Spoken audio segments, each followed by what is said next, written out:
What's up, y'all? You're tuning in to the Dedicated Podcast.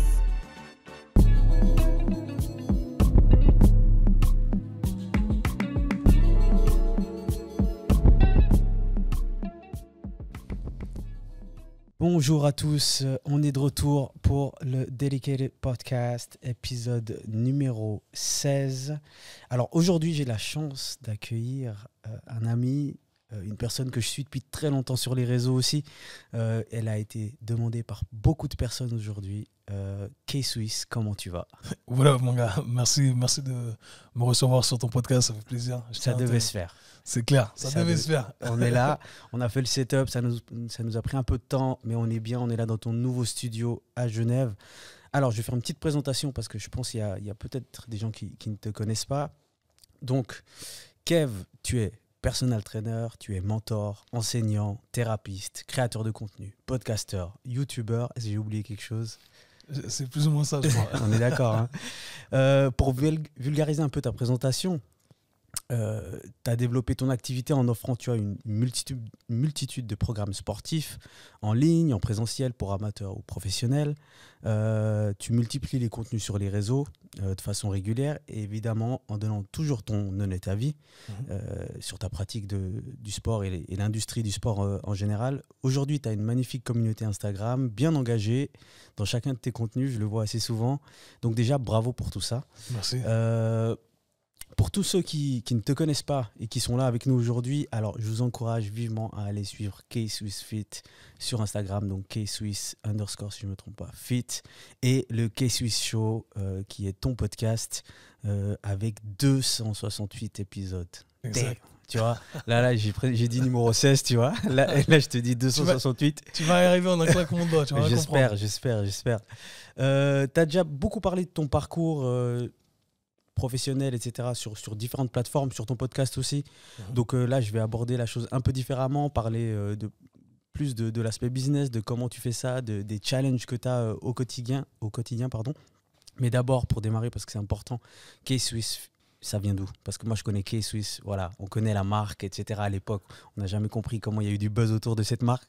Mais c'est wack. C'est wack de fou, tu vois. J'ai jamais validé la paire.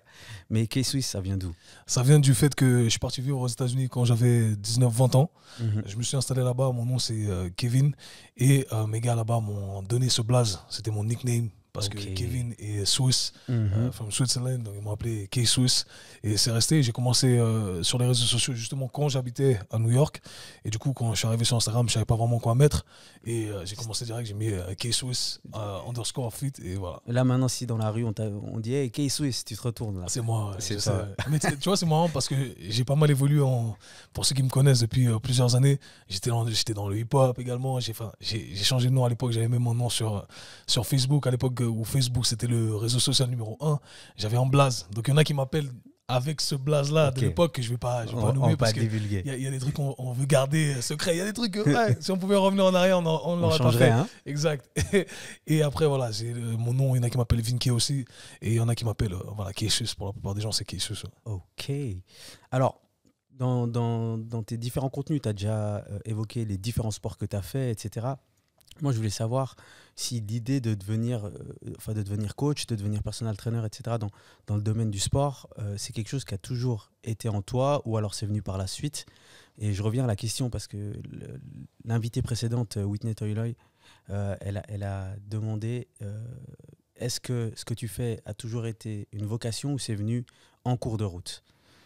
Alors c'est un peu particulier dans mon cas parce que j'ai toujours le sport a toujours été le domaine qui me fascinait le plus, mais en tant que pratiquant. Donc moi j'étais athlète et j'ai jamais pensé à transitionner du côté professionnel durant mes années d'athlète. Donc ça c'est le premier truc que je devais déjà établir. Et ce qui s'est passé, c'est que si tu veux, en grandissant, bien entendu, en vieillissant, eh bien on tombait vite dans le cliché du coach, du personal trainer. Tu vois, c'était un peu la voie facile que beaucoup entamaient. Et moi, j'étais un peu réticent à l'idée d'être un personal trainer ou qu'on m'associe à cette image du personal trainer parce que j'associais, si tu veux, ce métier à quelque chose qui n'apportait pas vraiment de valeur, si ce n'est le côté motivation. Et moi, j'ai jamais vraiment aimé ce côté, allez, go, go, go, plus de répétitions. J'ai jamais vraiment aimé ça. Et surtout que j'avais pas associé le côté intellectuel avec ce métier de coach. Du coup, j'essayais vraiment de me détacher de ça et j'aimais pas qu'on essayait de m'associer à ça. Et bien entendu, je tombais un peu dans le cliché. Grand, tu connais, basané. Le look classique du personal trainer, du sportif qui peut cocher tu coches toutes les cases là. Voilà, je coche toutes les cases. Et moi, j'aime bien, si tu me connais, vraiment sortir de ces règles préétablies ou de ces cases dans lesquelles on te met. Et du coup, j'essayais vraiment de me détacher de ce côté-là. Bon, j'étais athlète à l'époque. Et quand je suis parti aux États-Unis en 2013-2014, j'ai rencontré mon mentor fitness qui s'appelle Ebi. Je le dédicace littéralement dans tous les podcasts. Shout out, Ebi. I love you, dog. Je le dis à chaque fois. C'est mon gars, c'est lui qui m'a introduit vraiment à ce métier, qui m'a introduit ce côté plus professionnel, ce côté intellectuel qu'on amenait vraiment au coaching. Et j'ai appris qu'au final, c'était un métier qui était fascinant, on pouvait amener énormément de choses dans la vie des gens. Au-delà de simplement ce côté motivation, ce côté militaire, strict, etc. Et au-delà du côté esthétique. C'est là où j'ai commencé à apprécier la valeur qu'on pouvait amener d'un point de vue santé, d'un point de vue bien-être général. Et ça a vraiment changé le game pour moi. Et c'est là où je me suis dit, ok, hey, en fait, c'est un truc que j'aime. Ça allie vraiment toutes mes valeurs. Et du coup, hey, pourquoi pas rester dans l'industrie du sport? Parce que c'est ce qui me fascinait. Et le côté athlète, je l'avais laissé de côté. Parce que moi, j'étais combattant. Et j'ai vu qu'au final, ça allait mener à rien, dans le sens où, pas forcément que ça allait mener à rien. J'aurais pu faire une carrière éventuellement. Bon, on ne sait jamais si on va arriver au top niveau, mais les sacrifices que ça allait engendrer étaient très conséquents. Ouais. Et ça allait être très difficile d'arriver au top niveau. Donc, je me suis dit, écoute, franchement, même en arrivant au top niveau, au final, on n'allait pas devenir Mayweather, tu vois. Donc, je me suis dit, il y a une autre avenue à choisir. Et puis, le côté financier, c'est toujours le nerf de la guerre au final. Toujours. Donc, je me suis dit, ok Kev, on va complètement switcher. Et c'est là où j'ai décidé de transitionner au côté professionnel du sport. C'est marrant parce qu'il y a quelques jours, j'ai eu une discussion avec un ami où on disait souvent les choses dans la vie, ça dépend souvent de comment tu les abordes plutôt que comment tu les perçois, tu vois. Et j'ai l'impression que c'est vraiment ça qui a fait le clic en toi, dans le sens où tu percevais l'image du personal trainer d'une manière, mais quand tu as réussi à l'aborder d'une manière différente, c'est vrai que ça t'a ouvert plein de portes, quoi. Ouais, c'est ça. Et c'est assez transversal quand tu y penses, parce que tu l'as dit, tout est une question de perception. Il n'y a pas de réalité figée, c'est vraiment une question de perception. Et quand tu changes ta perception des choses, eh bien, il y a tout qui change autour de toi. Ouf. Et tu vois, je vais aller deep là, mais récemment, je me posais la question, je me disais, si tu changes de perspective sur différents sujets, des sujets auxquels tu étais presque marié, est-ce que tu changes de personnalité? Ah, mon gars. Ou est-ce que tu es prêt à changer de personnalité parce que tu es prêt à accepter une autre perspective des choses? Moi, je pense que... Moi, je l'ai fait, je pense, dans ma vie, tu vois. Il y a des choses dans lesquelles où je suis devenu beaucoup plus intransigeant. Est-ce que ça a changé ma personnalité? C'est une bonne question, tu vois. Ouais. Peut-être que c'était une suite logique de ma personnalité. Je sais pas si c'est figé aussi, la personnalité. Est-ce que ça évolue, tu vois? Non, justement, parce qu'au final, ce qui te définit, c'est ta perspective du monde. C'est vrai. Ta personnalité est définie par ta perspective du monde. Ouais. Et du coup, si tu changes ta perspective du monde, est-ce que ça veut dire que tu changes ou que tu dois changer? Et c'est là où, après, ça devient très profond et très compliqué ou complexe, devrais-je dire. Parce que tu dis, OK, si je change de perspective sur X ou Y sujet, parce que je pense que c'est mieux pour moi, pour mon bien-être général, est-ce que au final, je ne dois pas me redéfinir par la même occasion? Est-ce que je suis prêt à me redéfinir? Je pense que c'est cette question-là qui est la plus compliquée. Est-ce que je suis prêt à me redéfinir? Parce que changer, c'est une bonne chose. Je pense qu'on a tous évolué. On n'est pas au même endroit où on était il y a 10 ans ou 15 ans, même dans nos manières de penser ou nos choix de vie, etc. Mais des fois, ce qui est dur, c'est d'accepter le changement. Ouais, c'est ça. Mais il y a des sujets qui sont plus sensibles en particulier. Aussi. On allait partir très très loin là. je reprends le guidon. Bon, je crois que tu vois, on a bien sûr, on est amis, etc. Et on a énormément de codes similaires. C'est-à-dire, je pense qu'on a les deux passés par les codes du débrouille-toi, do it yourself. Toi, tu n'es pas forcément passé par la case université, etc. Tu as parlé des États-Unis, tu as passé beaucoup de temps à New York. Donc, tu t'es formé là-bas auprès de ton mentor que tu as dédicacé tout à l'heure, avec différentes formations, j'imagine, de la littérature, etc. Qu'est-ce qui t'a permis de te dire, parce que à la fin, on est suisse. On a grandi dans une société suisse et tout ce qui est formation académique et agréée, c'est souvent ce qui donne l'heure. Comment toi, tu as réussi à te détacher de ça? Parce que aujourd'hui, tu vois, dans ton milieu, eh ben, toi, tu l'as fait. Mais par exemple, quelqu'un qui veut devenir électricien, c'est peut-être une autre histoire. Comment toi, tu as réussi à te détacher de cet aspect académique? Je pense que j'ai toujours été détaché du côté académique de manière générale. J'ai cette personnalité depuis tout petit, je remets toujours tout en question. Et quand j'étais petit, je me rappelle vraiment questionner même ma mère quand elle me demandait de faire un truc. Ouais, mais pourquoi, tu vois, pourquoi Méga relou. Ouais, relou. Et puis en gros, c'est l'explication, tu connais, les darons immigrés, c'est parce que je te dis, c'est comme ça, et puis c'est tout. Tu vois. Et j'ai toujours eu ces questionnements dans ma tête. Et quand je suis arrivé au collège, donc le collège équivalent dans les autres cantons en Suisse, c'est quoi déjà? Alors à Neuchâtel, par exemple, c'est le lycée, si je ne me trompe pas. C'est le lycée, c'est pas le gymnase? Ah, le gymnase, ouais, gymnase. Bon, on a le gymnase, Okay. Nous on dit le lycée à Neuchâtel. Okay, mais à Lausanne, ils disent gymnase. Voilà, donc nous on avait le collège, et la vérité c'est que j'ai toujours eu une certaine aisance d'un point de vue parcours académique. J'ai toujours été le cancre qui soit ne venait pas en cours, soit qui n'écoutait pas, mais qui s'en sortait plutôt bien, etc. Et en final, j'ai jamais vraiment apprécié le parcours académique de manière générale. Okay. J'ai vraiment fini mes années de collège. Quand j'ai commencé, je me rappelle que j'avais assez de facilité. Et je me rappelle la première année de dire à ma mère, ouais, franchement, ça me plaît pas, j'ai envie d'arrêter. Et je me rappelle que même, je me suis dit, je vais faire choisir une autre voie, éventuellement même un apprentissage dans un truc qui me convenait pas forcément, genre électricien, parce que je voulais avoir le côté pratique des choses. J'ai toujours apprécié le côté pratique des choses, et c'est ce qui me manquait dans le parcours académique standard. Et du coup, après, fils d'immigré, tu dois rendre fier ta mère elle veut que tu deviennes avocat, médecin, enfin tu connais le classique, donc je voulais pas la décevoir, donc j'ai décidé de finir mes années de collège tout de même, et encore une fois sur cette voie de vouloir continuer à honorer ma mère, eh bien, je me suis inscrit justement à l'université en HEC. Et c'est là où je me suis dit, Kev, en fait, là, tu vas choisir un parcours qui n'est pas le tien, ça ne te correspond pas. Et j'ai vite réalisé que, hey, tu sais quoi, moi, je dois regarder la réalité en face. Et au final, je ne veux pas vivre avec des regrets. C'est un truc que je me suis toujours répété, parce que j'ai vu des membres de ma famille, justement, toujours ramener ce truc-là qu'ils auraient pu être ci et ça. Et je me suis toujours promis. On a tous un nom qui aurait pu être tel ou tel. Exact. Hein. Et moi, je me suis toujours promis que je voulais pas vivre avec des regrets, tu vois. Ouais. Et ça, c'est un truc que je me répète constamment. J'ai dit, on va vivre avec des échecs, on va vivre avec des cicatrices, mais on va mourir peut-être avec des cicatrices, on va mourir peut-être avec des échecs, mais on va pas mourir avec des regrets. Ouais, et c'est vraiment le truc qui me tient à cœur. Et tout ce que je fais, en fait, j'ai toujours cette ligne directrice. Où je me dis, là, récemment, je t'ai dit que j'ai fait de nouveaux investissements, etc. Et bien, c'est parce que je veux pas, dans 10 ans, regarder en arrière et me dire, putain, j'aurais dû faire ça. Voilà, je l'ai fait, et puis voilà, ça a fonctionné ou ça n'a pas fonctionné. Quoi qu'il en soit, eh bien, j'ai fait ce que je devais faire au moment opportun, parce que c'est ce qui me semblait être le plus juste. Et pour revenir à ce côté académique des choses, eh bien, c'était ça. J'ai juste voulu suivre ce qui me paraissait être le plus juste. Et le plus juste, durant cette période, c'était que j'ai envie d'écouter ce qui me semble être adéquat pour moi en tant que personne, et pas tomber dans ces clichés, si tu veux, où tu dois aller à l'université parce que tu dois aller à l'université, et tu dois choisir une voie par défaut. Parce que au final, quand je me retrouve avec le parcours universitaire devant moi, il n'y a pas un truc qui est attirant.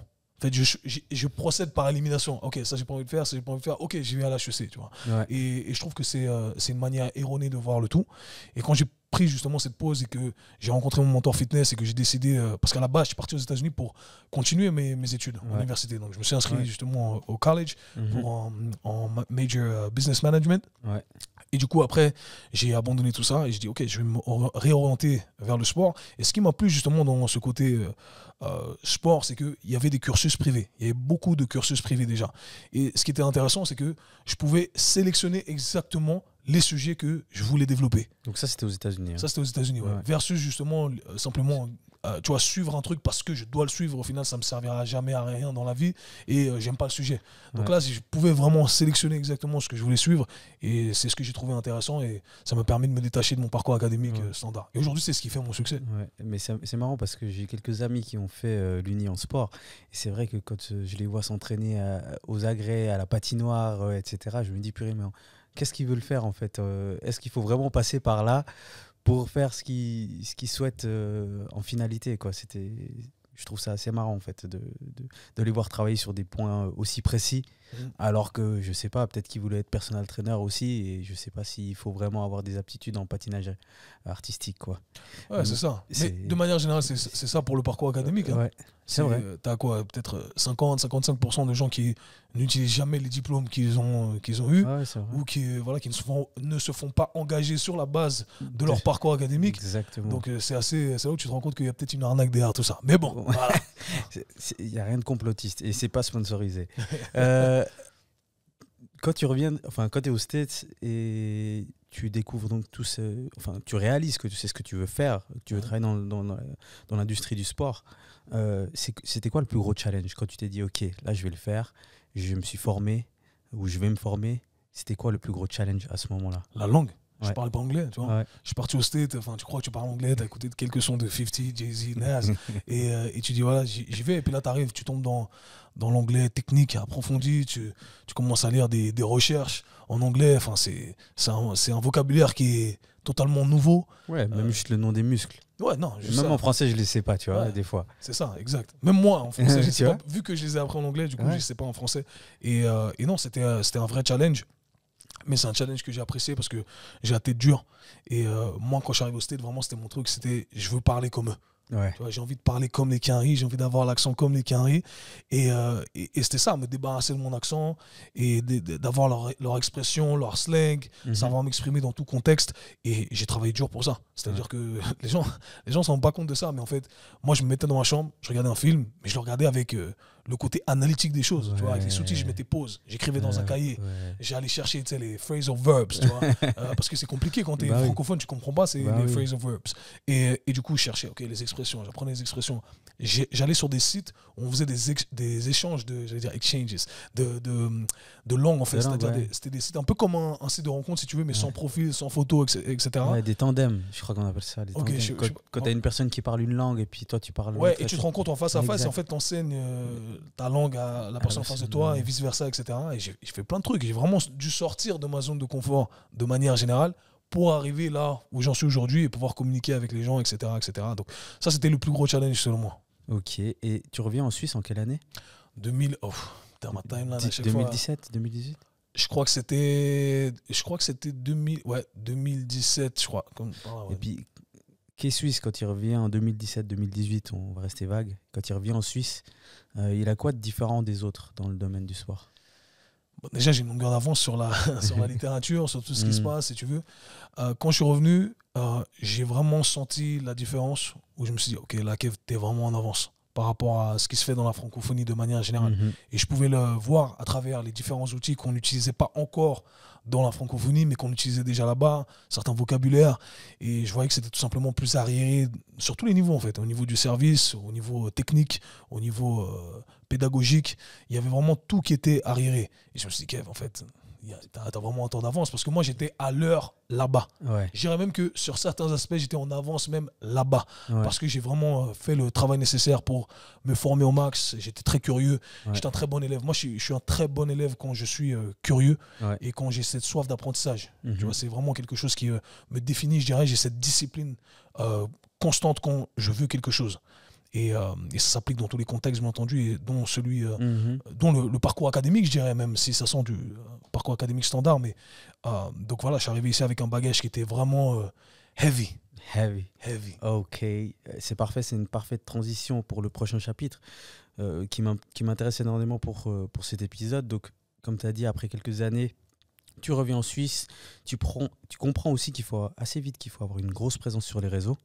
Et ce que tu appliques, donc YouTube, et tu démarres même ton podcast, hein, tu as compris qu'il fallait le faire. Et j'aimerais savoir qu'est-ce qui t'a aidé à comprendre tout ça, qu'il fallait être présent sur toutes ces plateformes, etc. Parce qu'il faut vraiment qu'on se rende compte, pour toutes les personnes qui écoutent, dans ces années-là, Instagram, YouTube, c'était pour voir des clips ou c'était pour mettre des photos après en vacances ou alors après sa séance de fit. C'était que ça à ce moment-là. Et 2018, c'est pas si loin, mais en même temps, c'est loin aussi, tu vois. Je trouve que l'utilisation a énormément changé. Mais du coup, pour revenir à la question, qu'est-ce qui t'a aidé à comprendre que tu devais faire ça? En fait, j'ai envie de te dire que moi, j'ai compris très tard. Ouais. J'étais présent dessus, mais j'ai pas compris, je comprenais pas l'utilisation ou l'optimisation de ces différentes plateformes. J'ai commencé à la base, moi, j'étais sur Facebook. Mhm. Et sur Facebook, j'avais déjà, je crois, le cap, c'était 5000 amis ou un truc comme ça. Ouais. Donc, j'avais déjà beaucoup de personnes sur Facebook. Tu avais une communauté qui avait démarré là. Exactement, ça avait déjà commencé sur Facebook, mais j'étais pas dans le milieu du sport encore. Ouais. Donc, quand j'ai transitionné sur Instagram, j'ai commencé à poster différents trucs concernant le sport, mais avec aucune intention quelconque de développer un quelconque business. Je postais juste parce que hey, c'est ma passion, j'ai appris un nouveau truc, j'ai appris ces nouveaux trucs sur le corps, donc je les partage. Et petit à petit, eh bien, la communauté a commencé à grandir. Mais là, je te parle de 1000, 1500, 2000 abonnés. Et après, j'ai eu le début de certaines requêtes de personnes qui voulaient travailler avec moi. Donc, c'est là que j'ai commencé à m'intéresser un peu plus au potentiel qu'il y avait sur les réseaux sociaux. Et je me suis dit, OK, là, tu dois essayer de booster le tout. Et je me rappelle avoir acheté une caméra aux États-Unis et commencer à faire mes premiers montages sur les plateformes d'editing. Et d'essayer de booster justement mon exposition sur les réseaux sociaux, mais j'y comprenais rien parce que j'étais pas un consommateur en fait. J'étais pas un consommateur d'Instagram, j'étais pas un consommateur de YouTube. YouTube, vraiment, ça fait 2 ans que je suis un consommateur de YouTube. Tu vois, je connaissais pas les codes, je regardais rien, je connaissais personne. Ah, moi, je suis toujours pas dedans, moi. Ouais, c'est ça. Tu vois, je suis toujours pas dedans. Les youtubeurs, tout ça, ils disent des noms, je les connais. Moi aussi, il y a 2-3 personnes que je suis et puis c'est tout. Et je vais pas chercher une expansion quelconque sur cette plateforme. Du coup, moi, c'est que sur Instagram que ça se passe. Et j'ai envie de te dire, ça fait que 2 ans. Ouais, non, quand même, ça va faire 4 ans où je me suis dit, OK, Kev, il y a un truc sérieux. Mais il y a 2 ans, c'est là où je me suis dit, c'est un taf. Ouais. Tu vois. Ouais. Et, mais avant ça, c'était vraiment, je publie par passion. Quand j'ai envie de publier, je publie. Quand je publie pas, je publie pas, je m'en fiche. Ça ne change rien à ma vie. Mais quand j'ai commencé à comprendre que c'est ce qui me ramenait quand même un certain apport financier, et j'ai vu que c'est ce qui vraiment changeait la donne, et qu'au final, j'avais le potentiel de faire un truc, et que j'avais rien à envier aux autres, au final, je me suis dit, Kev, il faut que tu prennes ça au sérieux. Et j'ai vraiment créé un mind shift en me disant, au final, Kev, t'es pas qu'un coach sportif, t'es une compagnie média. Et aujourd'hui, les gens me demandent, ils me disent, Kev, tu fais quoi? Je dis, j'ai une compagnie média fitness. Ouais. Et c'est ça, c'est comme ça que je vois le tout aujourd'hui. Et mon taf, c'est de produire du contenu. Donc, je crée du contenu, mais je suis quand même un professionnel du sport et de la santé parce que je suis sur le terrain. Je suis un mec du terrain. Je suis un vrai mec du terrain. Ouais. Parce que tu as des gens sur les réseaux sociaux qui n'ont jamais été sur le terrain. Moi, j'ai fait mes heures sur le terrain. J'ai laissé... On va pas demander de nom, hein, voilà, c'est bon. Exact. Non, pas besoin de faire du name dropping ici. Mais la vérité, c'est ça. C'est que j'apprécie quand même... Je tiens toujours à dire ça parce que c'est important. Et je pense que les gens qui me suivent savent que ce gars-là, c'est un gars du terrain. Ils ont vu, je travaille avec ces gens, j'ai eu des résultats sur moi-même avant tout. Donc, j'essaie de suivre le processus de la meilleure des façons possibles. Mais je dirais que il y a 2 ans que j'ai cherché à professionnaliser le tout au maximum. Et il y a 4 ans que j'ai commencé à vraiment sentir le potentiel de développement là-dessus. Et du coup, il y a 4 ans, tu comprends le potentiel. C'est dans cette optique-là aussi, parce qu'en 2019, tu démarres ton podcast, hein, le K-Swiss Show, que vous pouvez tous aller écouter. C'est dans cet objectif aussi dans ce mind shift d'utiliser cette plateforme comme... Le podcast était différent. Ok. Le podcast, en fait, moi j'étais un gars qui était extrêmement passionné par tout ce que j'abordais. Et parfois, bien entendu, quand tu partages ta passion, eh bien, ça va animer une certaine fougue chez certaines personnes. Il y a d'autres personnes qui ne veulent pas forcément t'écouter, ou il y a des gens qui vont te demander des conseils et quand tu leur donnes des conseils, eh bien, ils ne vont pas les appliquer parce que c'est là, en fait, les gens ne valorisent pas ce qu'ils ont sous la main. C'est vrai. Et du coup, je me suis dit, tu sais quoi, Internet, en fait, c'est un truc qui est intéressant parce que ceux qui veulent t'écouter, ils le font. Ceux qui ne veulent pas t'écouter, ils ne t'écoutent pas. Tu vois, tu forces personne. Ceux qui veulent appliquer, ils appliquent. Ceux qui ne veulent pas appliquer, eh bien, n'appliqueront pas.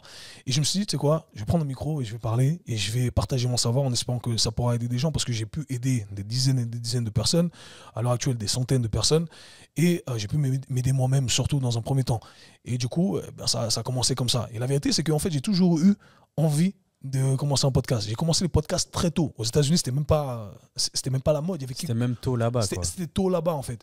Et je me rappelle que ce qui a créé le déclic, parce que je me suis dit, putain, moi, Kev aussi, j'aimerais bien commencer un podcast.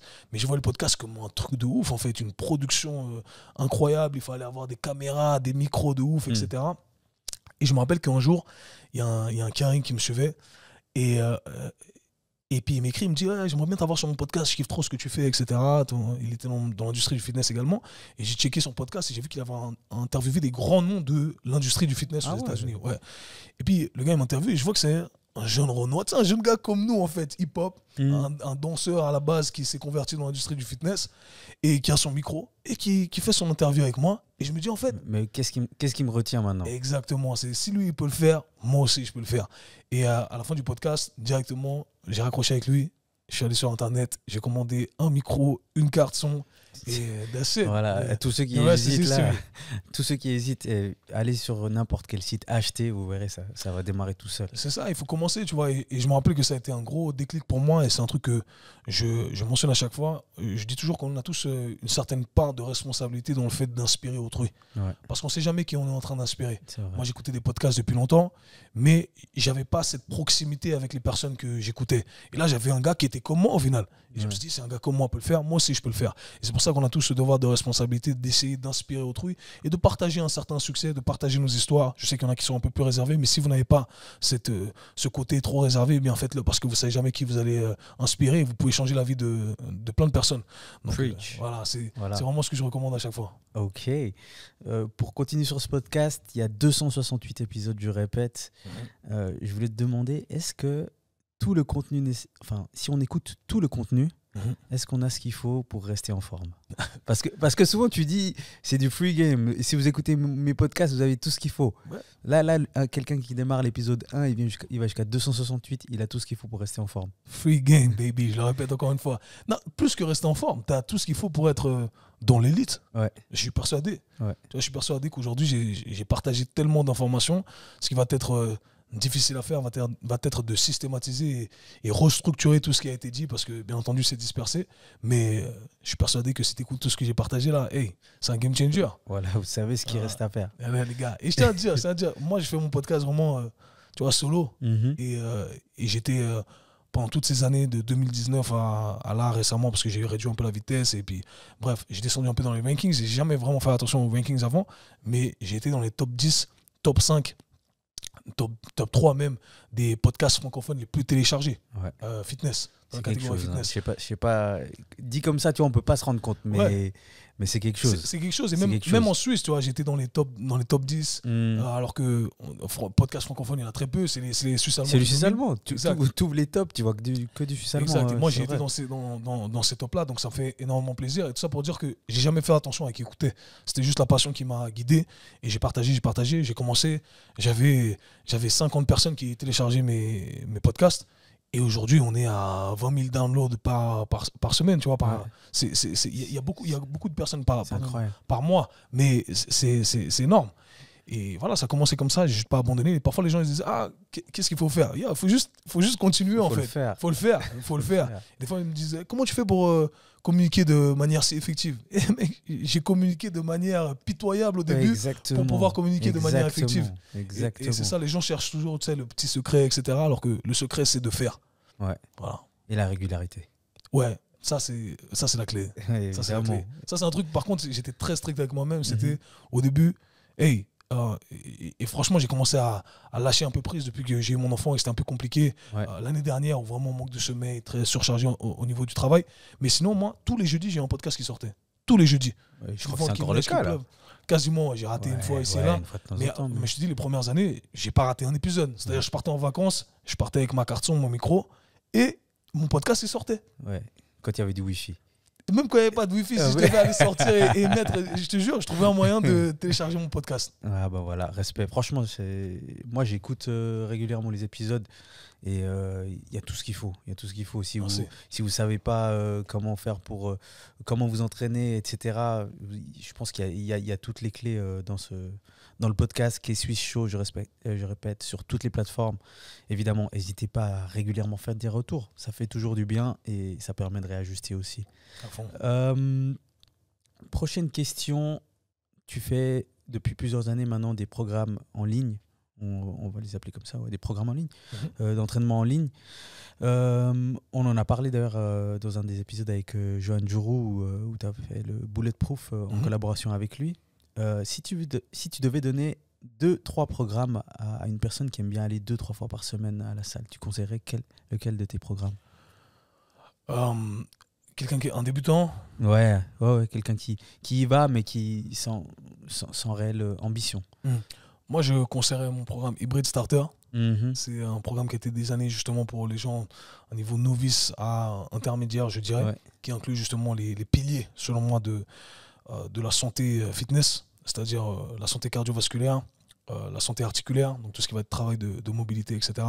Et le renforcement général. Et vraiment, on prend les bases, on fait bien, on progresse. Et tu peux faire de très bons progrès si tu appliques le tout, Mhm. avec des tutoriels bien complets. Mon but, c'est toujours de chercher à apporter plus de valeur à travers un programme. Donc j'essaie de vraiment de ne négliger aucun détail. Donc ça serait le premier programme.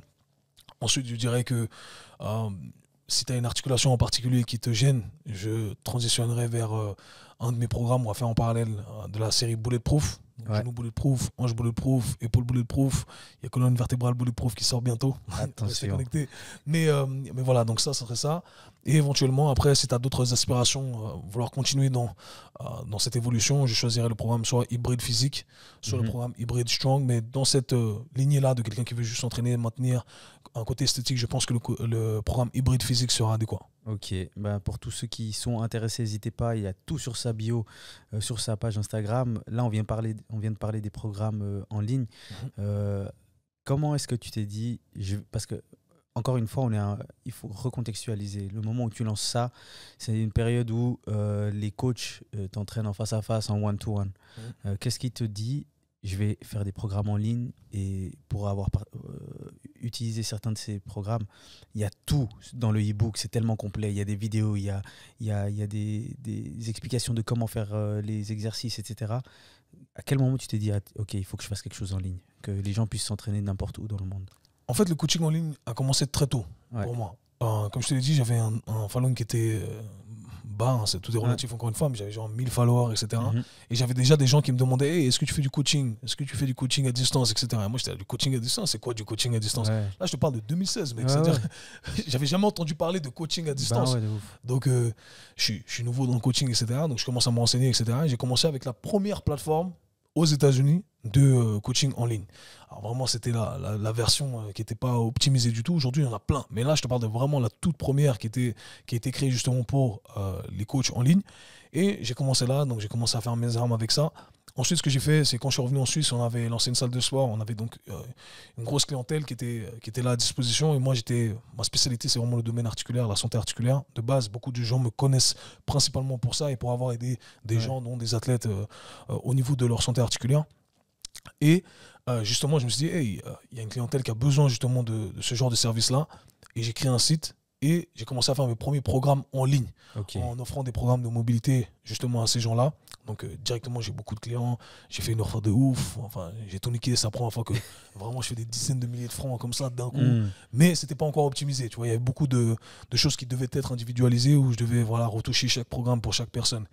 Et ce qui s'est passé, c'est qu'après, j'ai décidé j'ai commencé à explorer un peu ce truc un peu plus à échelle. Mais je savais pas comment le faire. Rappelle-toi, c'était nouveau. Il n'y a pas beaucoup de gens qui faisaient ça encore à l'époque. Il y avait quelques quinries et puis ils avaient leur site, ça avait l'air super compliqué. Donc c'était vraiment difficile pour moi d'essayer de me projeter, de faire la même chose qu'eux. Donc j'ai essayé de trouver des magouilles, etc. Et j'ai commencé par faire des classes Zoom avec, tu vois, avec plusieurs personnes. Je vois. Je me dis, ça prend, il y a pas mal de gens, etc. Et je fais de l'argent. En tout cas, j'en fais beaucoup plus que ce que je ferais en one-to-one avec une heure. Et surtout, ce qui est mon but, d'aider un maximum de gens, tu vois, de partager avec un maximum de gens. Donc je me dis, ok, c'est super intéressant. Et j'ai commencé, ensuite, ce qui s'est passé, c'est qu'il y a eu le Covid. Hein. Le Covid, on peut dire le nom. Des fois, je dis le coco, le vivi, parce qu'on ne sait jamais. C'est vrai, t'as raison. mais je crois qu'on peut le dire aujourd'hui. Quoi qu'il en soit, il y a cette période qui arrive. Et vu que j'avais déjà commencé à faire ces classes, je me suis dit, il y a un certain intérêt. Et je me suis dit, tu sais quoi, j'ai des caméras à la maison. On ne va plus travailler de toute façon. J'ai profité pour rester à la maison, etc., avec ma compagne. Et je sais pas, je me lance un challenge comme ça, je me dis, pourquoi je ne lancerais pas un truc en ligne? Tu vois, des classes de mobilité en ligne, je les ai fait en face à face, je les ai fait à travers les calls Zoom en live. Vas-y, je lance un truc en ligne, j'essaie. Et je me dis, s'il y a 15 personnes qui prennent, je le fais. Tu vois. Au prix, je le fais, c'est un investissement. En fait, je voulais lancer des classes sur 3 mois. 2 classes par semaine, ça sur 3 mois. Et j'avais déjà un site qui a été fait pour ces programmes que j'avais fait au préalable, mais qui n'était pas optimisé pour un groupe. Mais j'avais trouvé un moyen de moyenner, si on veut. Donc, je me suis dit, allez, j'ai l'idée en tête et tout, mais j'ai que l'idée, j'ai rien fait de concret. Je sais juste que j'ai une caméra et que j'ai le site qui est déjà fait et je sais comment plus ou moins. organiser le tout. Et du coup, je mets l'annonce sur Instagram. Et là, je mets l'annonce sur Instagram. Je dis, OK, il y en a qui disent, ouais, c'est intéressant. Je me dis, c'est quoi, créer un lien où tu vas vendre le truc. Mais je ne l'ai pas créé. Ok, j'ai rien fait encore. On n'est pas sur un scam, hein, attention. Non, c'est pas un scam. En fait, c'est ce qu'on appelle une vente de produits en différé. Ouais, c'est-à-dire que le produit n'est pas encore créé. Ouais. Et je regarde. Et si éventuellement, il n'y a pas assez de gens, bah, tu rembourses. Tu dis, écoutez, il n'y a pas assez de gens. Et puis voilà. Mais si on a assez, bah, ça te force à créer le produit. Faire, ouais. Et du coup, je lance le truc. Et là, j'ai 200 200 personnes qui achètent. Et je me dis, dang. Là, tu vois les zéros. Shit, ding, ding, ding, ding, ding, ding. C'est moi qui prends la tournée. Non, je rigole. Mais dans le sens, je me dis, déjà, c'est un truc de ouf parce que je me rends compte que j'ai vraiment une communauté qui veut me soutenir, qui croit en moi. Donc, déjà, ça, c'est extraordinaire. Et d'un point de vue financier, je me dis, mais en fait, c'est un truc de ouf. C'est un truc de ouf. C'est-à-dire qu'en 1 heure, je peux vendre un truc à 200 personnes versus qu'une personne. Incroyable. Donc là, il y a tout un mind shift qui se crée dans ma tête. Là, il y a des trucs, là, il y a des calculs qui sont dans la tête. Il y a des trucs de ouf qui se passent dans ma tête. Mais ce qui est intéressant, c'est que tu vois, c'est le processus en fait où là, je suis obligé de faire le truc. Ah ouais. Et tu dois le faire bien même. Parce que tu es obligé de le faire au top. Du mieux que je peux, en tout cas, avec les armes que j'ai. Et du coup, bah, c'est ça, j'avais qu'une caméra, j'ai essayé, j'ai fait ce que je pouvais. C'était je devais maquiller des trucs parce que j'avais pas les bons micros. Enfin bref, c'était une galère, c'était les débuts. Et tu sais quoi? J'ai ce programme-là, après je l'ai repackagé, j'ai repris les vidéos, etc. Et je le vends encore à l'heure actuelle. Incroyable. Si je te dis, l'histoire de ce programme, c'est une dinguerie. Tu vois, il est toujours là. Parce que la valeur que j'y ai ajoutée, elle est importante, tu vois. Bien sûr. C'est-à-dire que... Après, tu l'as repimpé, etc. Mais... Je l'ai même pas repimpé, mec. Ah ouais? C'est les mêmes vidéos, c'est les mêmes classes. Et moi, j'ai les cheveux courts, j'ai la porte de chez moi qui est cassée, j'ai mis un drap pour cacher. Pour te dire que si tu vois les vidéos, tu vas dire, ah ouais, tu viens de loin. Mais ce programme marche encore. Pourquoi? Parce que la valeur y est. Ouais, c'est ça. C'est ça le plus important. Le maquillage externe, c'est moins important. Et voilà, donc ça, c'est l'histoire qui a lancé mes programmes en ligne. Je me suis dit, OK, il y a des trucs à faire. Et depuis, j'ai lancé plusieurs programmes. Et ça continue. Et puis, on cesse sans cesse à s'améliorer, à apporter plus. Parce que mon but, c'est toujours d'apporter un maximum de valeur. Vraiment, mon but premier, c'est d'aider un maximum de gens. Donc, j'essaie de me prendre la tête, j'essaie de penser à chaque détail. Et j'essaie d'enseigner surtout. Parce que je pense que c'est ce qui fait la différence avec mon approche, le fait que j'enseigne un maximum, parce que je le dis tout le temps, c'est ma phrase fétiche, la compréhension précède l'exécution. Aujourd'hui, dans l'industrie du fitness, je te dis fais parce que. C'est le même truc que ma mère me disait, ouais, parce que je te dis de faire, tu fais. Et en fait, non, je vais t'expliquer pourquoi tu dois faire comme ça. Parce que j'estime que si tu comprends ce que tu fais, tu vas en tirer encore plus les bénéfices. Ouais, et surtout, tu le dis souvent dans tes vidéos, dans tes programmes, mais l'intention, elle fait tellement la différence, en fait. C'est ça fait toute la différence. Et du coup, c'est pour ça que j'essaie de maximiser vraiment la valeur qu'on essaie d'ajouter au niveau de chacun de ces programmes. Et je suis persuadé qu'à l'heure actuelle, on fait de ce qu'il y a de mieux à faire avec les armes qu'on a, bien entendu. Tu as répété plusieurs fois le mot enseigner. C'est très bien parce que je voulais parler du programme Mentorship. Donc, tu as fait plusieurs programmes pour les gens, monsieur et madame tout le monde qui veulent aller au sport. Mais tu as aussi fait un programme, une formation pour les professionnels du sport. Je trouve que c'est une très belle manière de répondre à tous ceux qui ne croient qu'au diplôme académique, parce que c'est un succès. En quelques mots, qu'est-ce qui regroupe ce mentorship? Il regroupe tout simplement tout mon savoir sur tous les aspects qui englobent le monde du professionnalisme du sport et de la santé. Donc c'est pas que les professionnels du sport, j'ai énormément de physio, j'ai des masseurs, j'ai des ostéos, etc. qui font ma formation également. Ah bah vas-y. Non, j'allais dire, pour revenir sur le parcours académique, ce qui est paradoxal, c'est que je dirais que la plupart des gens qui viennent même, qui font cette formation et qui viennent à mon séminaire et qui se forment auprès de moi, qui prennent mes autres formations et des trucs, ont un parcours académique plus élevé que le mien. Tu vois? C'est assez paradoxal. Mais tant mieux que tu aies poussé les gens, tu vois, à avoir ce mindset, parce que c'est vrai que tu pourrais avoir certaines personnes pourraient avoir de l'ego, dire voilà, moi j'ai fait tous les diplômes dans les meilleures universités du monde, pourquoi je vais aller faire une formation qui n'est pas forcément reconnue dans le monde du fitness. Finalement, qui c'est qui reconnaît? C'est ça. En fait, on les a mis dans la matrice, frère. Tu vois, c'est Matrix, mais ils sont pas rendus compte qu'ils étaient dans la matrice. Exact. Et tu vois, moi, il y a souvent des questions qui me sont posées, des gens qui me disent, je donne des exemples bêtes, mais ça revient souvent. Et il y a un test à la fin. Moi, je dis un test pour qui? Tu vois, le test, c'est le terrain. Tu vois, tu prends les informations, tu les appliques, tu regardes ce qui fonctionne pas, et tu crées ton propre système. Et c'est vraiment ce que j'ai voulu apporter en plus, contrairement au parcours académique, on te dit c'est comme ça. Moi, je dis pas c'est comme ça. Mon discours de base, c'est ça, c'est mon système est biaisé, parce que tout être humain est biaisé. Bien sûr. Prenez ce qu'il y a à prendre, laissez ce qu'il y a à laisser, créez votre propre système. Tu vois, c'est ça. J'espère que dans cette formation, vous allez pouvoir en retirer des trucs et vous allez pouvoir ensuite les appliquer. J'espère que ça va vous offrir un certain succès. C'est ça, tu vois. Il n'y a, pas de test. Il n'y a pas de ah, ça c'est juste, ça c'est faux. Non, non. Hey, le terrain va te dire ce qui est juste, ce qui n'est pas juste. Et finalement, c'est comme ça qu'on devrait tout consommer dans notre vie. C'est comme ça qu'on devrait tout consommer. C'est ça. Et c'est comme ça que j'ai toujours tout consommé. C'est pour ça que je l'applique de cette façon-là. Et tu vois, pourquoi mentorship et pourquoi pas, je sais pas, académie, K-Swiss, etc. Parce qu'encore une fois, j'ai pas cette prétention, même le terme formateur, des fois il me dérange parce qu'il y a ce côté un peu arrogant où tu te mets au-dessus. Et non, moi, on est sur le même niveau. Moi, j'ai des trucs à te partager, des trucs que tu connais pas. Ok, prends ces trucs-là. Alimente ton savoir et j'espère que ça va t'aider. Et moi, mentorship, pourquoi? Parce que moi, ce qui m'a apporté le plus de valeur dans mon acquisition de connaissances, ça a été le fait d'être entouré de bons mentors. Donc, je trouve que c'est vraiment ce qu'il y a de mieux pour apprendre de manière générale parce que tu apprends des erreurs des autres et ça te permet d'éviter ces erreurs, ce qui te permet de gagner énormément de temps. Donc ça m'a vraiment aidé et je me suis dit, ok, comment je peux... Parce que mon but, au final, comme je l'ai dit, c'est d'aider les gens et de changer l'industrie du sport et de la santé. Le meilleur moyen de le faire, c'est d'influencer les gens qui influencent l'industrie du sport et de la santé, qui sont les professionnels du sport et de la santé. Donc je me suis dit, hey, moi Kev, je pense que j'ai coché toutes les cases. Parce qu'avant de le faire, je ne suis pas sorti comme ça de mon chapeau en disant, hey, je vais le faire parce qu'il y a un gain financier. Non, je l'ai fait parce que j'ai coché toutes les cases. J'ai eu du succès sur le terrain, sur moi-même, sur des clients, sur des athlètes de haut niveau. J'ai eu un très grand succès financier avant même de vendre ce programme. Tu vois, c'est un peu mon coup de gueule à chaque fois. Les gens qui disent, tu sais, qu'ils te vendent un programme sur comment devenir millionnaire et ils deviennent millionnaires en te vendant ce scam. Tu vois, ils ne l'ont jamais fait avant. Moi, je l'ai dit avant. Moi, j'ai fait des centaines de milliers sur le terrain, mec, en faisant des heures et des heures du charbon. Je l'ai fait. Et je viens t'enseigner comment j'ai optimisé tout. Et je continue encore à alimenter ce programme avec les nouveaux trucs que j'apprends, les nouveaux trucs que j'optimise, etc. Et c'est ça. Et j'ai envie que mon succès soit ton succès également. Tu vois, c'est vraiment l'état d'esprit que j'utilise avec ce programme que je cherche à partager avec les professionnels du sport et de la santé. Ben en tout cas, si vous êtes là-dedans, les gars, je crois qu'il faut vite aller voir ce qui se fait parce que... C'est fermé pour cette année. C'est fermé déjà? Il reste 2 jours là. Ah ouais, c'est vrai, ça sera trop tard. Ça sera trop tard. La prochaine vague, c'est en 2025 seulement. Préparez-vous. 2025, c'est ça. Mettez l'argent de côté. Moi, j'aimerais qu'on parle un peu d'Instagram, un peu plus, parce que tu postes très régulièrement beaucoup de contenu. Comme je disais en intro, tu as une commu très engagée, qui a faim de contenu, j'imagine. Et c'est là que moi, je trouve que tu es très, très smart. J'ai pas envie, c'est pas un secret. Toutes tes activités, elles sont méga liées. C'est-à-dire que c'est une économie circulaire. Je m'explique.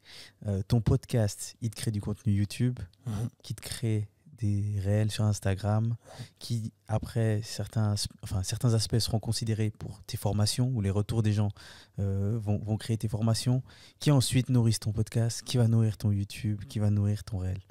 Je trouve que cette économie circulaire, elle est très bien pensée, elle marche très bien pour toi, mais ma question, c'est comment tu vis la pression de devoir mettre un max sur un réel de 59 secondes?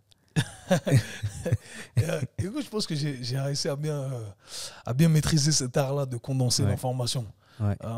Du coup, c'est pas très problématique. Tu vois, je trouve que c'est assez facile pour moi d'écrire un script et ça tombe dans le temps donné. Donc, est-ce que c'est parce que j'ai pris la main, etc. Peut-être. Mais en tout cas, j'arrive à condenser l'information. Et ce qui est intéressant, c'est ça, c'est que si tu veux en apprendre plus et tu veux que je m'attarde un peu plus sur les détails, va écouter mon podcast, le K-Swiss Show, avec l'épisode complet, sans filtre, sans editing, etc. Et donc, franchement, c'est assez simple, j'arrive à gérer. Et puis la pression des likes, on en a parlé tout à l'heure en off, mais tu la gères comment? Franchement, j'ai pas de pression de like, pour être honnête avec toi. Ou des vues, hein, mais j'ai pas de pression de vues, j'ai pas de pression de like, je m'en fous complètement. Le seul truc où vraiment j'ai senti récemment qu'il y avait un truc qui m'avait affecté, c'était le fait que mon podcast était descendu dans les rankings, mais c'était plutôt le reflet de mon manque de consistance par rapport à ça. Et je me suis dit, là, je vois que j'étais pas constant. C'était ça. Mais sinon, franchement... Tu le vis bien? Ouais, je vis bien. J'ai pas de... Je pense que c'est ma force, c'est que moi, déjà, je vis bien dans ma peau. J'ai pas de problème avec moi-même. Et j'ai une vraie vie à côté des réseaux sociaux. Puis ton activité, elle est sur le terrain aussi. C'est ça. J'ai mes vrais amis, j'ai une vraie famille. Tu vois, aujourd'hui, j'ai des enfants. J'ai pas besoin. C'est-à-dire que si demain, j'espère que rien va arriver. Mais demain, si tous mes réseaux sociaux ferment, je suis là, je vis bien, tu vois. Je vis bien, je gagne bien ma vie, j'ai mes clients en face à face. Alors oui, c'est une grosse perte, tu comprends, mais ce que je veux dire, c'est que il y a un plan B. Je suis pas dépendant de ça. Donc j'ai une certaine flexibilité, ce qui fait que peut-être je suis pas trop marié à tous ces nombres-là, mais j'ai envie d'utiliser ces nombres-là plutôt pour un aspect analytique des choses et me dire, et là on va dans la bonne direction, là on va pas dans la bonne direction. Et c'est ça, parce que mon but au final c'est toujours d'évoluer et d'aller dans la bonne direction. Donc si je vois que je descends dans les rankings, que j'ai moins de likes, que j'ai moins de vues, etc., c'est plutôt le reflet de mon manque de compétences. Plutôt qu'un truc qui va m'affecter personnellement. Putain, je suis pas un bon coach. Non, je m'en fous de ça. Moi, j'aimerais que tu parles du no bullshit qui revient assez souvent dans tes contenus. Tu le cultives sur les réseaux et de manière générale.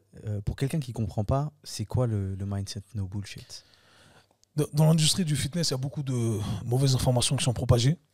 Et malheureusement, je dirais que c'est malheureux de dire ça, mais ceux qui ont le plus de visibilité sont souvent ceux qui propagent les plus mauvaises informations. Et l'idée, ça a été avec mon podcast de commencer avec, justement, j'ai commencé avec le hashtag Team No Bullshit. C'est qu'en gros, on va démystifier tous ces trucs qui sont dits dans l'industrie du fitness qui sont totalement faux. Et j'ai commencé comme ça. Je pense que c'est ce qui a fait aussi, qui a créé une certaine notoriété sur les réseaux sociaux, c'est que je suis venu et je dis, ce truc qu'on vous dit là depuis toujours, eh bien c'est faux, à cause de X, Y, Z. Et j'ai toujours su expliquer pourquoi. Et il y a des trucs que je disais, en fait, bien trop tôt pour l'industrie, les gens n'étaient pas prêts à ça. Et c'est qu'aujourd'hui que je vois des gens qui répètent les trucs que moi je dis depuis 10 ans maintenant, en fait. C'est vrai. Et des fois, ça, tu sais, c'est particulier ce ressenti parce que je vois des gens qui sont installés dans l'industrie du fitness francophone, qui ont des grosses communautés sur Instagram, sur YouTube, etc.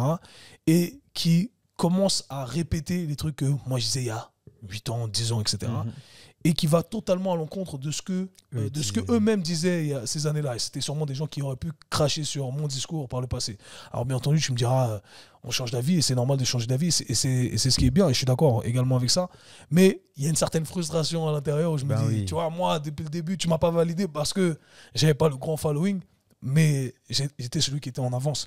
Et des fois, ça me frustre aussi de voir que les gens approchent de toi avec une certaine arrogance. C'est ces mêmes gens-là qui avaient un discours qui était totalement opposé, alors qu'en fait, tu fais que de suivre les trends. Moi, je respecte pas forcément les gens qui suivent juste les trends. Ceux qui infligent les trends, là, je te respecte, parce que tu viens dire un truc avant tout le monde. C'est-à-dire, tu as réussi à avoir le truc avant tout le monde. Ok, là, je respecte ton idée, tu vois. Et voilà, donc je suis content parce que ça va dans la bonne direction, on propage le bon message, mais il y a une certaine frustration à l'intérieur où pendant des années, personne ne m'écoutait. Personne, j'exagère peut-être ici encore une fois, mais très peu m'écoutaient ou très peu validaient mon message, alors que c'est le message qui est mainstream aujourd'hui. Mais tu penses pas que ton message, parce que des fois il y a des gens qui font des choses très bien, mais qui sont pas dans le bon timing. Ouais, c'est une question de timing. Est-ce que toi, tu penses que tu étais dans le bon timing ou bien t'étais trop en tôt? avance. Oui. Ouais. Mais je t'ai dit ça, pour ça, je pense en particulier tout ce qui est au domaine articulaire, donc tout ce qui est autour des articulations. J'étais en avance même aux États-Unis. Parce que j'ai commencé là-bas, j'étais un des premiers élèves, etc., à parler de ça. Et du coup, bien entendu, j'étais trop en avance pour l'actualité. Et puis dans la francophonie, bien entendu, ça vient trop tard. Ce qui est intéressant, c'est qu'aujourd'hui, je pense que la notoriété elle vient parce que je suis un des piliers de ce genre de discours. Ouais. Donc, c'était un mal pour un bien. Et j'ai continué en fait à dire. Au moins, ils ont respecté le OG. C'est ça. Et s'ils ne respectent pas, il faut qu'ils sachent. C'est moi le OG. Tu sais, il y en a qui me disent des fois, ils mettent le nom de certains des élèves ou des gens que je sais qui ont fait une formation ou des trucs comme ça. Ouais, t'as le même discours que lui. Je dis, oh non, boy. C'est papa ici. Listen, son. Listen, son. Do you know who you're talking to? Non, mais c'est ça. Mais je rigole encore une fois, mais je suis content que l'industrie se dirige vers quelque chose qui me semble plus adéquat, de manière générale. Pour continuer un peu dans des questions un peu plus diverses, l'été, on te voit un peu partout dans le monde à travailler avec différents athlètes. Ouais. En quoi ça change de ton métier du lundi au vendredi ou du lundi au dimanche quand tu es à Genève? Ah, là. Est-ce que j'en vais lancer des secrets? Non, mais tu vois, dans le travail que tu fais avec les athlètes, quoi. J'ai de la chance de travailler avec des athlètes du très haut niveau, ce qui implique bien entendu les responsabilités qui s'en suivent, et le fait qu'ils ont un pouvoir d'achat qui est beaucoup plus élevé qu'un athlète d'autres disciplines. Moi, c'est des basketteurs, des footballeurs principalement, des joueurs de tennis. Du coup, je vis tout un lifestyle, en fait.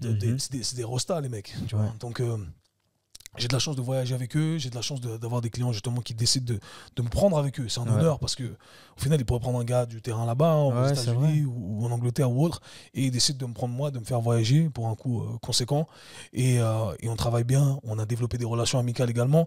Alors ça change parce que là, je fais 1-2 séances par jour avec l'athlète avec qui je bosse, et puis le reste du temps, on chill. Tu vois. On chill, on rigole, on sort, on va en soirée, mais on taffe. Tu vois. Et c'est ça que je trouve intéressant, c'est qu'il y a cette dynamique où il y a le côté quand même ludique parce que c'est la off-season, donc les gars ils doivent décompresser. Les gens ne se rendent pas compte de la pression que ces athlètes vivent au quotidien et de la solitude qu'ils vivent également. Tu vois, ce sont des gens qui sont seuls constamment. Tu imagines, tu es seul dans une grande maison, tu as cette pression médiatique, tu as cette pression sur tous les côtés, cette pression familiale, éventuellement financière, donc tous les trucs auxquels on peut s'imaginer.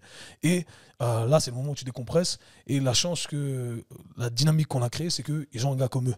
Souvent, les athlètes avec qui je bosse, c'est un gars comme moi, on écoute la même musique, on vibe sur les mêmes trucs. Ouais, et pour beaucoup, vous venez même de la même ville. Ouais, certains viennent de la même ville, donc c'est cool. Et l'idée, c'est qu'il y a tout ça, mais on est pro. Ouais. Tu vois, et ça, c'est vraiment un truc sur lequel on taffe. Moi, je suis très strict avec ça. Moi, je suis un professionnel. Ouais. Je rigole pas, je suis carré.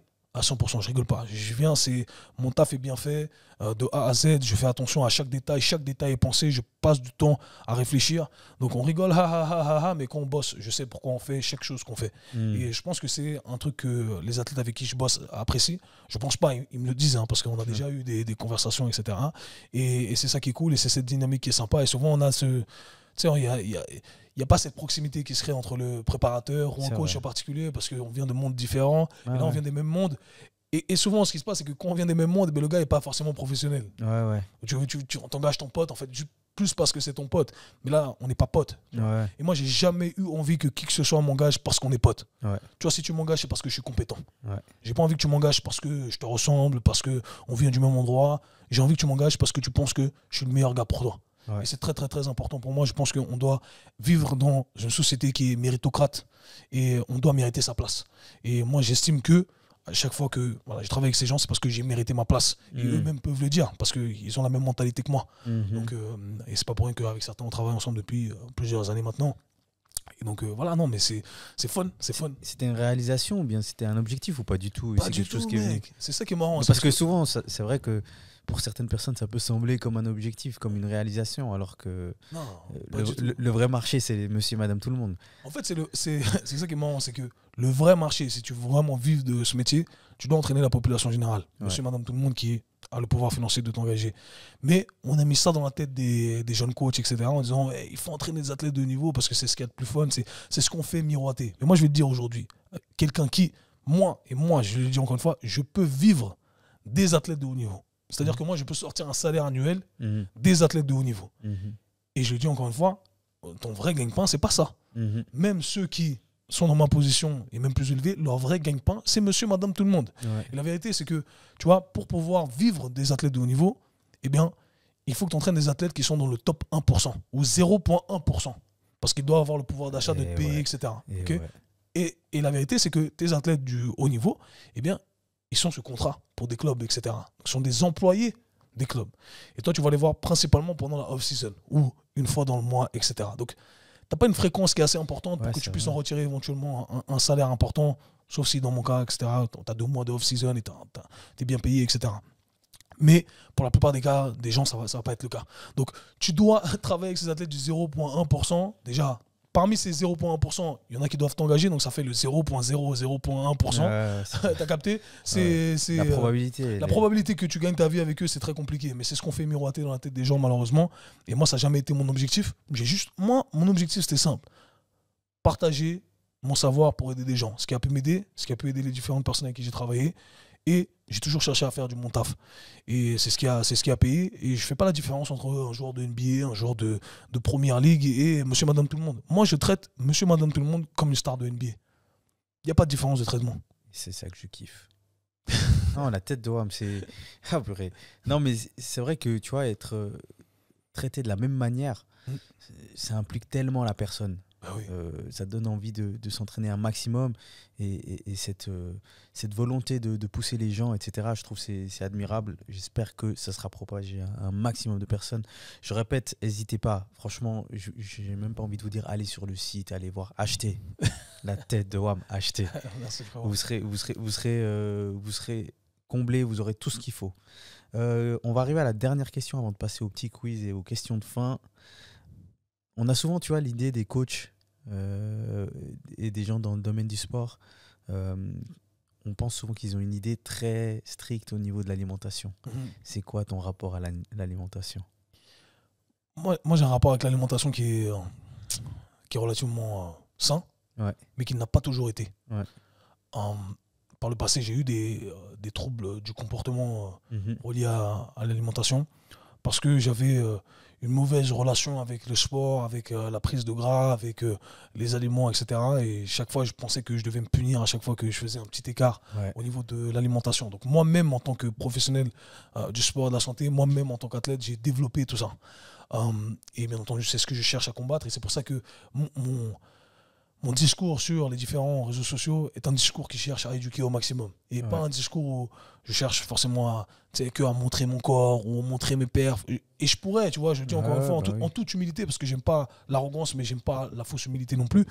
Je pourrais jouer de ça, et peut-être qu'on va le faire un peu plus par la suite. Mais le fait est que j'essaie de ramener ce côté un peu plus éducationnel, comme on dit, je sais plus, et essayer de créer une bonne relation entre le sport, l'alimentation, etc. Et la vérité, c'est que la plupart des gens qu'on admire sur les réseaux sociaux ont ce genre de problème, font face à ces troubles du comportement alimentaire, ont des mauvaises relations avec le sport eux-mêmes, des mauvaises relations avec leur propre image. Tu vois, la plupart des bodybuilders que tu vois, eh bien, ils combattent une crise existentielle. Il y a un truc qui ne s'est pas bien passé dans leur vie et puis ils cherchent à compenser d'une façon ou d'une autre, tu vois. Et c'est ça, et c'est pour ça qu'il faut faire attention à qui on admire, et l'herbe n'est pas plus verte ailleurs. Donc il faut faire attention à ça. Moi, je pense qu'on a accordé trop d'importance à cette perfection autour des professionnels du sport et de la santé et des représentants, je dirais, du monde du fitness.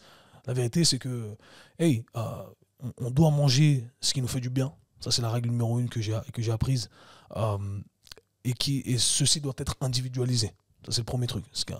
Un dicton que j'adore en anglais, c'est « One man's meat is another man's poison ». Donc, en gros, c'est pas parce qu'un truc est bien pour quelqu'un que c'est forcément bien pour toi. Et vice-versa. Donc, il faut faire attention à ça.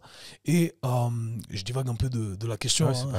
Mais l'idée, c'est ça. C'est que je pense qu'on doit être éduqué au maximum sur ce côté alimentaire pour savoir que ce qu'on doit chasser, c'est pas la perfection ou la perfection telle qu'on l'a imaginée, et que lorsqu'on est éduqué, eh bien, on arrive à manager le tout et à développer une relation qui est plus saine avec l'alimentation, tu vois, sans jamais tomber dans les extrêmes. Les extrêmes, je trouve que c'est le poison de l'industrie du fitness. Ouais, c'est vrai.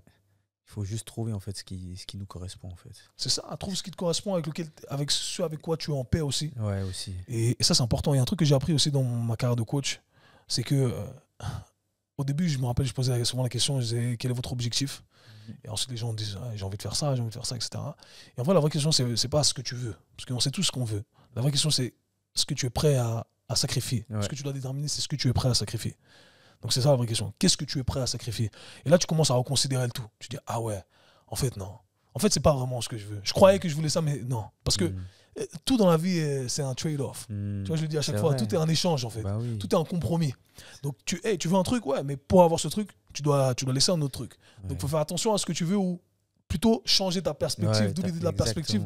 Changer de perspective et te dire, ok, moi, je pense vouloir ça, mais je vais plutôt regarder à ce que je dois compromettre ou ce que je dois échanger pour être sûr de se dire que je veux vraiment ce truc-là. Exact. Et c'est ça où, voilà, encore une fois, je reviens à se comparer. Parce que t'as parlé de ça. On a démarré avec ça. C'est marrant, on boucle la boucle. Mais c'est là où, quand tu vois des gens, des athlètes du haut niveau, ou toute personne que tu peux admirer, qui expriment une certaine qualité que tu n'as pas, que ce soit de la discipline ou des qualités athlétiques, physiques, ou peu importe, que sais-je, eh bien, il faut savoir que souvent, on se dit, ah, j'aimerais bien avoir ce truc que cette personne a. Mais le truc que cette personne a, elle l'a au détriment d'autres trucs. Exactement. Tu vois, qu'elle n'a pas. Et il faut faire attention à ce genre de comparaison. Et c'est pour ça que je répète à chaque fois, c'est un truc que j'ai appris, il faut pas, l'herbe n'est pas plus verte ailleurs. Ouais, de ouf. Il faut faire attention à ce que tu souhaites vraiment. Parce que ouais, c'est ça. Cette idéologie, elle me donne encore plus de respect pour des mecs comme Cristiano, tu vois. Quand je vois, je me dis, purée, mais en fait, pour être au top comme ça, et il y avait un reportage où tu le voyais, il mangeait seul sur cette grande table, avec des aliments finalement qui, moi, tu vois, et je me disais, mais ça me donne même pas envie de manger ça. Je me dis, purée, le sacrifice, il est sévère carrément, tu vois. Ouais, c'est ça. Mais est-ce qu'au final, t'as Cristiano, tu l'admires, tout ça. Mais est-ce que tu as envie d'être un gars qui peut pas aller dans la rue avec sa non, famille, bah non, pas qui du peut pas aller tout, dans un pas parc, du tu tout, vois? pas du tout. C'est ça au final. Ouais. Everything is a trade-off. Mm. Et tu dois penser à ça, tu dois garder ça en tête parce que moi j'y pense fort. Quand tu vois des champions, au final, c'est pas ce qu'ils ont en plus. Ouais. Des fois, c'est ce qu'ils n'ont pas. Ouais. Tu vois, je regardais un sketch qui est sorti, ça m'a tué ça. Tu sais, les Carrés sont trop cons. Où t'as un sélectionneur blanc qui va dans un quartier américain et puis en gros, il cherche la future star de basket. Et puis il y a des petits qui jouent au basket. T'as Jean Renoir qui vient et tu dis, ouais, et du coup, ta situation familiale, c'est comment? Oh, ça se passe bien. J'ai mes 2 parents. Il dit, ah, ça va pas marcher. ça va pas marcher. C'est not gonna work out. Le storytelling, il est pas assez bon après. C'est ça, en fait, le truc, c'est que j'ai besoin d'un truc qui t'a fuck up dans ta vie Ouais. pour que ça me dise que éventuellement tu peux être un grand Tu champion. peux aller plus loin. Parce que ça vient, t'as des cicatrices qui t'emmènent à faire les trucs que t'as envie de faire. Et je suis pas sûr que la plupart des gens auraient échangé leur place s'ils savaient le chemin. ouais, voilà, le chemin, s'ils connaissaient les cicatrices que les gens ont. Ouais, de ouf. Ben on a démarré avec la perception, etc. Et puis on a terminé avec ça. Là, je vais te poser 2-3 questions. C'est un quiz où tu dois choisir entre deux choix. C'est assez simple, t'inquiète pas, il n'y a pas de piège. Alors, première question, une off-season avec Vinicius ou avec Stephen Curry?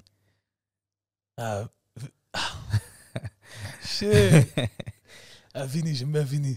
Ok, let's go. Mais je pense que Curry, on matcherait plus en termes De vibe. d'énergie, de work ethic. Ouais. Ok. Bon, tu as peut-être déjà répondu à celle-là, mais intensité ou régularité pour les entraînements? Régularité. Toujours. Et une qui peut sembler difficile, continuer à développer plusieurs programmes et formations ou alors travailler avec un seul client à vie, mais pour la même situation financière. Les deux mènent à la même situation financière. Non, travailler sur plusieurs programmes Ouais. à vie parce que mon but, c'est d'impacter un maximum de gens. Ok. Donc j'ai envie d'aider un maximum de gens. On garde la ligne de base. Toujours. Ok. Si tu pouvais passer 1 heure avec une personne de ton choix, morte ou vivante? J'ai beaucoup réfléchi, tu vois. J'ai de la chance d'avoir des proches qui sont encore vivants. Donc je sais qu'il y en a qui choisissent parfois leurs grands-parents, etc. Ou leurs parents. Paix à eux. Moi, non. Écoute, moi, je pense que à l'époque, je disais Bruce Lee. Ouais. Mais là, je vais te dire en vivant, je dirais mon auteur préféré qui est Nassim Nicolas Taleb. Ok, ouais, il le J'ai livre son de livre là, j'ai plusieurs de ses livres. Vraiment, j'aime beaucoup. Parce que je suis fasciné de son esprit critique des choses. Ouais. Et de ce côté sceptique qu'il a développé, que j'ai toujours eu aussi. Et du coup, j'aurais voulu vraiment pick his brain. Ah ouais. J'aurais voulu vraiment m'asseoir avec lui et savoir d'où ça vient, comment ça se développe, etc. Donc, si je pouvais, j'aurais kiffé passer 1 heure avec lui. Pause. All right. No Diddy. Hashtag no Diddy. Il fout tout en l'air à la fin. Oh purée. Une page Instagram à recommander. Oh shit. Je vais recommander le Dedicated Podcast. Ok. Thank you. Et ton son du moment? Ah putain. C'est ça que j'ai pas pensé. Ah, mon son du moment. Shit. Ah, j'ai pas fait les devoirs, Ivy. C'est pas grave, c'est pas grave. Mon son du moment. Attends, tu regardes ah, tu regardes? Je vais regarder, mais mon phone est là-bas. Mais je pense que tu as dû écouter Booba. Ouais, mais j'ai écouté Booba, mais ces temps, c'est vrai, j'ai écouté beaucoup Heart of the City de Jay-Z. Ah, ok. Ouais. Ah ouais, tu devais... Ouais, tu avant qu'il devais... tombe. Avant qu'il tombe, je me rappelle les... Mais c'est vrai que, ouais, je sais pas, c'était ma vibe du moment. Ok. Ouais. Mais Booba, shout out à Booba. Et dernière question, si tu avais une question à poser au prochain invité, sachant qu'on ne sait pas qui c'est. J'irais une question qui pourrait s'appliquer à tous. Quelle a été la plus grande leçon de tes 3 dernières années? Deep. Ok. Les 3 questions de... Attends, répète. La plus grande leçon de ces 3 dernières années, pardon. Voilà. Ok, très bien. Kev, on arrive à la fin, mais avant de partir, évidemment, le partenaire LVDD, tu reçois le sel pimenté. Alors, je sais que tu es déjà consommateur. Yes, merci. Voilà. LVDD. Voilà pour toi, lvdd.ch pour tous ceux qui souhaitent avoir leurs produits. Je rappelle, il est présent maintenant à Manor, Genève, Lausanne, Yverdon, Bienne, Lugano. L'autre jour, je l'ai détaillé parce que je lui disais qu'il ne parlait pas italien. Il parle un petit peu italien, ok. J'ai dit, comme on parle tous un peu italien. Il est en Suisse allemande aussi, donc allez voir sa carte et lvdd.ch. Kev, merci. Merci à toi, mon gars. On est arrivé à la fin. Non, et shout out à ton gars, franchement, le sel et le poivre, c'est une dinguerie. Ouais. Donc on C'est important, c'est important. Ouais. Mais merci pour ton temps, merci pour le setup là. On est à ton nouveau studio. Les gens, je répète, K-Swiss Fit sur Instagram, K-Swiss Show, le podcast. N'hésitez pas à aller voir ses différents programmes. Il a mentionné hybride starter, hybride physique, bulletproof, genoux, épaules, hanches, bientôt colonne vertébrale apparemment. Et voilà. Merci Kev. Merci à toi, frérot. Force à toi, je suis fier de toi. Merci, ça frérot. explose et je te souhaite une bonne continuation. Merci. On se voit au prochain épisode, l'équipe. Bye. Peace.